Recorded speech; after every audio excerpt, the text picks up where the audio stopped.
Hello friends, welcome to mom's team old. నేను మీ సత్యశ్రీ.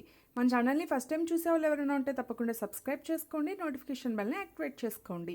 ఈరోజు మన ఛానల్లో ఎగ్ ఫ్రైడ్ రైస్ అండి. ఈ రెసిపీ కోసం ఇన్స్టాగ్రామ్లో నన్ను ఒకరు మాకు ఎగ్ ఫ్రైడ్ రైస్ రెసిపీ చేసి చూపించండి అని చెప్పేసి రిక్వెస్ట్ చేశారు. సో అందుకని నేను బ్యాచిలర్స్కి మార్నింగ్ తో మసాలా చూద్దాం. ఎగ్ ఫ్రైడ్ రైస్ తయారీ విధానం కోసం మనం ముందుగా వెజిటేబుల్స్ని ఇలా చిన్నగా కట్ చేసి క్యారెట్, ఫ్రెంచ్ బీన్స్ లేదా బఠానీ, పచ్చిమిర్చి ఇంకా మీకు నచ్చిన వెజిటేబుల్స్ని యాడ్ చేసుకోవచ్చు. ఈ సైజ్ చిన్నగా పెట్టుకోండి. అలాగే ఒక సోయా సాస్, ఒక స్పూన్ చిల్లీ సాస్, ఒక హాఫ్ స్పూన్ షుగర్ వేసుకుని కప్లో ఉంచుకోండి. ఒక 3 to 4 ఎగ్స్ని ఇలా బ్రేక్ చేసి కలుపుకోండి. ఇప్పుడు ఒక గ్లాస్ రైస్కి 1.5 గ్లాస్ వాటర్ వేసి ఒక 3 స్పూన్స్ ఆయిల్ వేసి రైస్ని ఇలా ఉడికించుకోండి. ఆయిల్ వేస్తే రైస్ అనేది మనకి పొడి పొడిగా వస్తుంది, అంటుకోకుండా రాదు. ఇది ఒక టిప్, తప్పకుండా ట్రై చేయండి.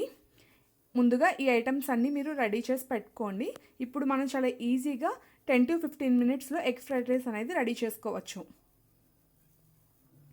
గ్యాస్ ఆన్ చేసుకుని అందులో 2 స్పూన్ల నెయ్యి, ఒక 3 స్పూన్ల నూనె వేసుకుని దాన్ని ఒక 2 నిమిషాల పాటు ఇవ్వనివ్వండి. అది కొంచెం హీట్ అయిన తర్వాత వేసుకోండి. పసుపు ఎగ్ అనేది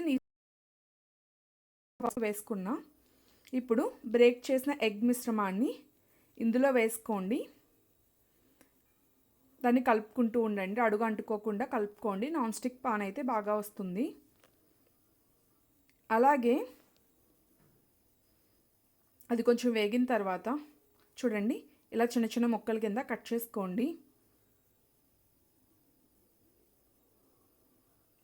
ఇప్పుడు ముందుగా తరిగిన వెజిటేబుల్స్ని ఇందులో యాడ్ చేసుకుని ఒక 80% వరకు కుక్ చేసుకోండి. 5 to 10 మినిట్స్ కుక్ అయితే సరిపోతుంది. ఇప్పుడు నేను ఈ మెజర్మెంట్స్ అన్నీ ఒక 1/2 కిలో రైస్కి చూపిస్తున్నానండి. ఒక స్పూన్ సాల్ట్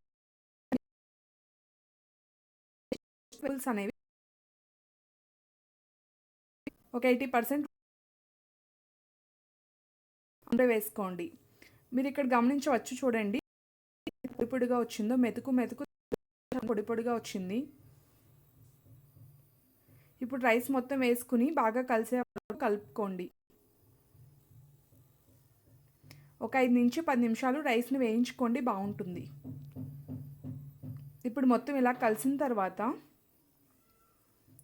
మనం ముందుగా కప్లోకి తీసుకున్న సాస్ని ఇందులో యాడ్ చేసుకోండి.